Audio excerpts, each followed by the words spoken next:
In the small, dusty village of Rampur, where the sun woke up before the roosters, lived a boy named Arjun. This village was a simple place. Life moved slowly, like the bullock carts on the muddy lanes. But Arjun's dreams were not slow. They were fast, like the wind that whistled through the mango groves. He dreamed of running, not just walking or jogging, but running like the famous athletes he saw on the television at the chai shop. He wanted his feet to fly over the ground, to feel the air rush past his ears, and to cross a finish line with his hands in the air. This dream was a secret fire he kept burning inside his heart, a bright light in his otherwise quiet life. Arjun was born with a leg that did not listen to him properly. It was weaker than the other, and it made him walk with a limp. Because of this, his dream felt very far away, like a distant star in the night sky. The other children in the village did not understand his dream. They would see him walk, and they would laugh. "Look at Arjun the runner," they would shout, their voices sharp and unkind. The adults too would shake their heads with pity. "Poor boy," they would whisper. "He should find something else to do, something he can actually manage." Their words were like little stones, but Arjun learned to build a wall around his dream with them. Every day was a challenge for Arjun. In school, he would sit by the window and watch the other boys play cricket and run races in the field. He wanted to join them, to feel the soft earth under his feet as he ran, but he knew they would not let him play. His leg would make him slow, and they only wanted the fastest players on their team. So he would watch, and in his mind, he would be running with them. He would imagine himself hitting the ball and running for a six, his legs strong and steady. This imagination was his playground, a place where his leg condition did not exist, and he was the champion of every game. Despite the doubts and the laughter, Arjun's spirit was not broken. It was like a young sapling, bent by the wind but refusing to snap. He held onto his dream tightly, like a precious secret. He knew that the path ahead was not easy. It was filled with more than just dust and stones.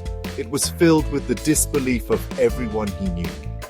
But Arjun had a quiet strength. He did not argue or fight back.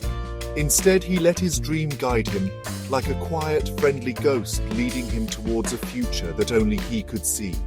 A future where he was not just the boy with the bad leg, but Arjun, the runner who never gave up. Long before the first rays of the sun touched the sleepy village of Rampur, Arjun was already awake. The world was still dark and quiet, and the only sound was the gentle chirping of the early birds. This was his special time. This was his training time. He would quietly slip out of his small house, his heart thumping with a secret excitement. He would make his way to the long, winding path that went around the village fields. The air was cool and fresh, and the stars were still twinkling in the sky. This lonely path was his stadium, and the rising sun was his only spectator. Here, he was free from the judging eyes and unkind words. His training was a slow and painful process. He would start with a slow walk, trying to make his weaker leg keep up with the stronger one.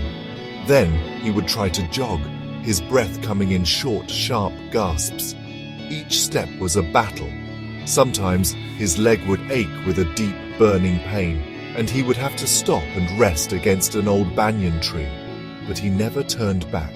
He would close his eyes, take a deep breath, and think about the runners on television. He remembered how they moved, their bodies strong and graceful. He would try to copy them, pushing himself to go a little farther each day, even if it was just a few more steps.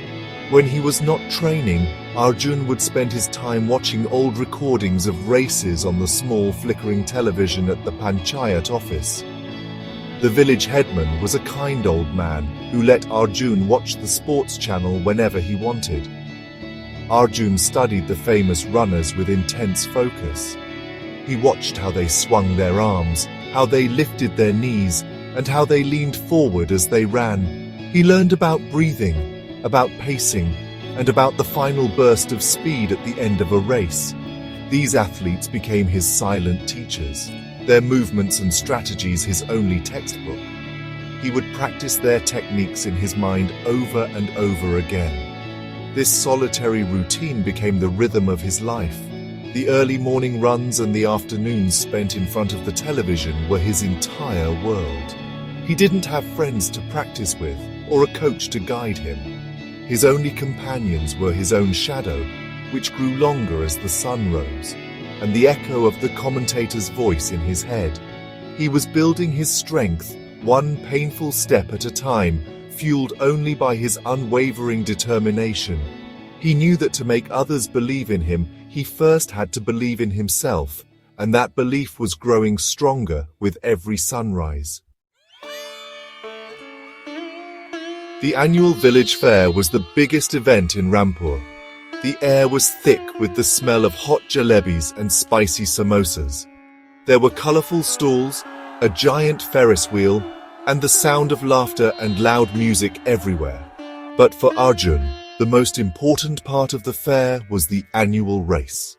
It was a 5-kilometer run that went through the village and the surrounding fields. The winner would get a shiny trophy and the respect of the entire village. This year, Arjun had decided he would not just watch from the sidelines, he would run.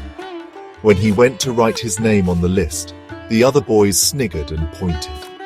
The race was about to begin. The runners, mostly strong and athletic boys from his school and neighboring villages, were lining up at the starting line. They were all jumping and stretching, their faces full of confidence. Arjun stood among them, feeling very small and out of place. His heart was beating like a drum. He could hear the whispers from the crowd. "What is he doing here?" someone said. "He will be lucky if he can even finish the race," said another. Arjun ignored them. He closed his eyes and took a deep breath, remembering the quiet mornings on the lonely path. He was not here to race against them. He was here to race against himself. The village elder fired a pistol into the air, and the race started. The runners shot forward in a cloud of dust. Arjun was left behind almost immediately. His limp made his start slow and awkward. The crowd's laughter followed him for the first 100 meters, but Arjun did not look back. He found his own rhythm, a slow but steady pace that he had practiced for months.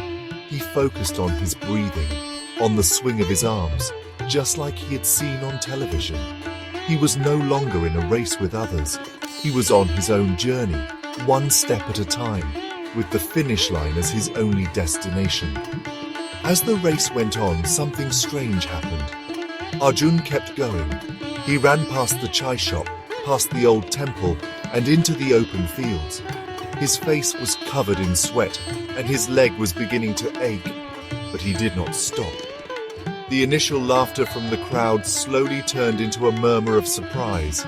They had expected him to give up after a few minutes, but he was still running, his face set with a look of pure determination. He was far behind the leaders, but he was still in the race, and that was more than anyone had ever expected. The villagers started watching him with a new kind of interest. The sun was high in the sky now, and the heat was intense.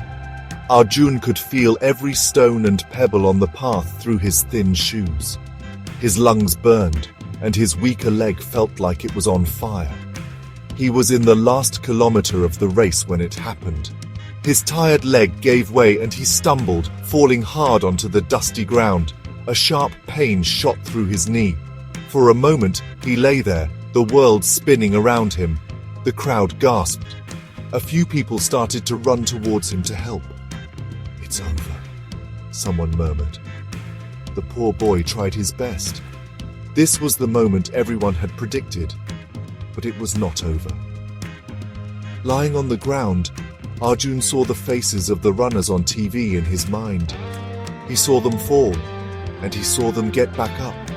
He thought of all the lonely mornings, all the pain, and all the quiet promises he had made to himself. With a loud groan, he pushed himself up. His knee was bleeding, and his leg was shaking, but he stood up. He ignored the hands that reached out to help him. He had to finish this on his own. He started to walk, then limp, and then slowly, he began to run again, his face twisted in pain but his eyes fixed on the distant finish line. The crowd fell silent. They watched in awe as Arjun, bruised and limping badly, continued his slow and painful journey.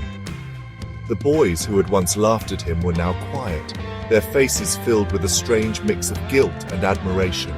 As he approached the finish line, a few people started to clap. Then a few more joined in, and soon, the entire village was applauding. It was not the polite clap for a winner, but a loud roaring ovation full of respect. They were not clapping for the fastest runner, they were clapping for the boy who would not give up. Arjun finally crossed the finish line, long after the winner had received his trophy. He did not win the race, nor did he come second or third. In fact, he was the last one to finish. But as he stood there, gasping for breath, surrounded by the sound of applause, he felt like a true champion. He had not won a trophy, but he had won something far more valuable, the respect of his village and a newfound belief in himself. The journey was long and hard, but this was just the first step. Arjun knew now that you don't need to be the fastest to win. You just need to keep going, beyond the finish line and towards your dream.